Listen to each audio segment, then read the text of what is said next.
Y te puedo decir que hay cosas que son más fáciles o más difíciles. Aquí la burocracia o la ineptoburocracia que tenemos en Europa mata un montón de emprendimientos. Mata las ganas y mata los tiempos, cosa que en otros países no las tiene. Es más fácil empezar a negociar y a empezar a ingresar. Eso es mucho más fácil, fíjate, en países que están, como se dice ahora, en vías de desarrollo, ¿no? Mientras que en España todo es mucho más complicado. Claro, pero bueno, también está el tema de la seguridad y tal. Claro, pero donde siempre hay, donde hay siempre más calamidades, donde se generan más oportunidades. Lo que tienes que estar es vivo para hacerlas. Obviamente el entorno es más difícil porque se genera menos educación, mucha menos educación financiera y hay más coactividad y coercibilidad. Y esto, obviamente, claro, genera menos nicho de emprendimiento. A la vista está, porque el emprendimiento y la empresa es lo que crea la riqueza. Si tú la cortas, se crea menos riqueza.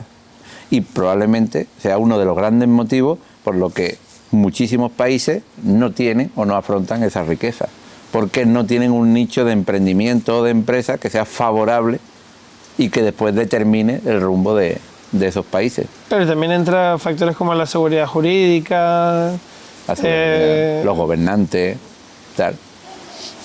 En fin, al final, y luego cuando tú te acostumbras a una forma de hacer, acostumbras tu vida y tu felicidad a esa forma de hacer.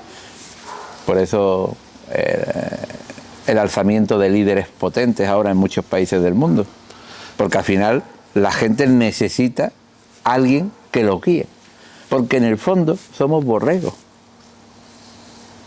Aunque todo el mundo quiera ser líder y se ponga un podcast, en el fondo la mayoría de la gente son borregos que necesitan un pastor. Pero no borregos en el mal sentido. Simplemente que son seguidores. Y pastores hay pocos. Entonces, cuando tú en determinados países notas que no hay pastor, o porque los pastores están peleando entre ellos, o porque directamente un pastor se ha huido, o porque se ha vuelto loco, cuando la gente determina que no hay pastor, va buscando esa figura. Y cuando se alza un pastor potente, la gente lo prefiere antes que el que desearía. Prefiere ese pastor potente que lo guíe que otro que desearía. Y ahí tienes ejemplos como Bukele o bueno, muchos ejemplos que están ahora en Chile también, ¿no? Cast. ¿Dónde está? Bueno, también los ha habido del otro lado. Porque también, por supuesto. O sea, por ejemplo, yo viniendo de Venezuela, Chávez podrá hacer lo que sea, pero era un perfil extremadamente carismático y extremadamente potente, ¿no? Más allá de las consecuencias que haya podido tener eso. Y justamente hablando de esa internacionalidad que tú tienes, 38 empresas, 10 países, toda esta historia, si pudieras definirme las diferencias, por ejemplo, entre hacer negocios en Oriente Medio, Latinoamérica, Europa, Estados Unidos, ¿cuáles son las diferencias entre unos tipos de empresarios, la mentalidad, dónde es más fácil, dónde es más difícil? No es ni fácil ni difícil, es totalmente diferente. Las personas, el trato personal, no te creas que cambia mucho más. Mira, hay una cosa muy transversal, que es el comercio internacional. Lo que tú estudias de comercio internacional te sirve prácticamente en todos los países. Más o menos todo se guía, porque al final somos un mundo globalizado que necesitamos una misma normativa de logística. Y esta parte, por eso a mí me gusta que las empresas se internacionalicen muy rápido, y para eso tú tienes que tener conocimiento de comercio internacional. Y te va a servir prácticamente en todos los países, quitando después salvedades que tiene cada país en su aduana y tal. Pero, por ejemplo, con los árabes, los tiempos. Los tiempos, el trato educado, los perfiles familiares. O sea, tú tienes que saber cómo se trabaja con musulmanes, porque la religión guía su vida.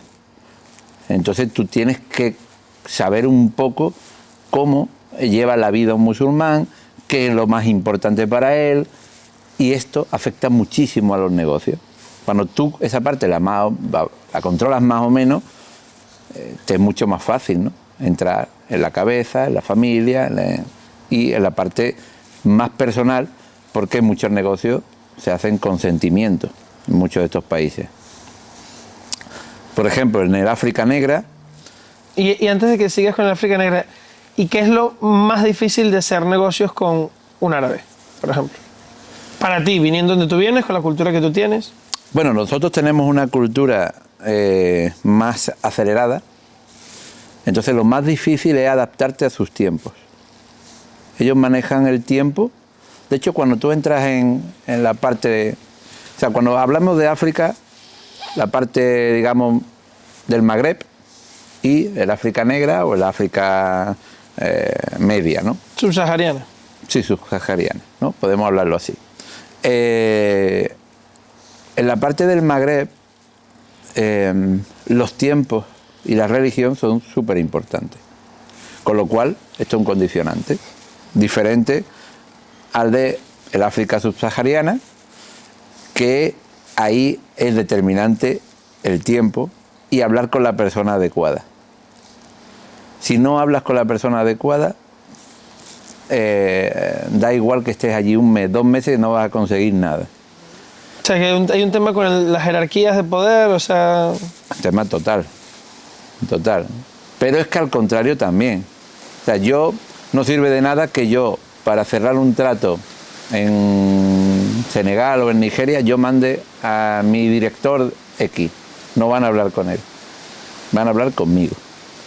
Y si no, no se va a hacer el negocio. O sea, hay un tema como medio de caciquismo, tipo líderes con líderes. Sí, es un tema muy...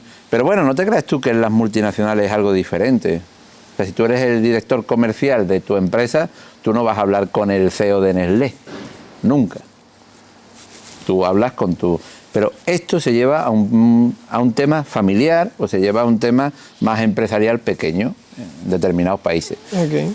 Y luego tienes que tener mucho cuidado porque nosotros, como estamos más desarrollados industrialmente, nos creemos equivocadamente que somos más listos. Y es todo lo contrario.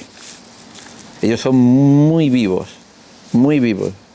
Ganan el dinero día a día y hacen su negocio día a día. Entonces, no existe el largo plazo, mientras que para nosotros siempre vemos a largo plazo. Oye, invierte en mí que después vamos... No, esto no existe. Todo es cortoplacista. ¿Y eso es bueno o malo? Si tú quieres una relación a larga duración, lo único que no te la creas, que no la vas a tener. Mañana va a hablar contigo, o sea, mañana va a hablar con tu competencia, y si tu competencia le baja 1 céntimo, lo va a hacer. Porque su pensamiento está en lo que gane ese día, no lo que va a ganar dentro de 2 meses o 4 meses. ¿Y no crees que esa visión de futuro tan cortoplacista, no sé, quizás los limita? Sí, pero es su forma. Tú me has preguntado su forma. Total. ¿Vale? Y por ejemplo... No sé si la nuestra es mejor o peor, pero esa es su forma. Entonces, si tú o te adaptas a eso, o no lo vas a tener. ¿Y en Centroamérica, en Latinoamérica? No sé si podríamos definirlo por países, que creo que estaría guay. No, hombre, por países es complicado. Por ejemplo, en México. ¿Cómo es hacer negocios en México? Mira, México hay gente que trabaja muchísimo y gente que trabaja poquísimo. Entonces tienes que tener también mucho cuidado. Y luego, es que no se puede generalizar. Bueno, según tu experiencia. Yo he tenido experiencias en México muy buenas y muy malas. Ninguna con seguridad ni nada, simplemente con socios que no han tenido un foco, digamos, en la compañía que estábamos creando, ¿no? Y luego es algo que...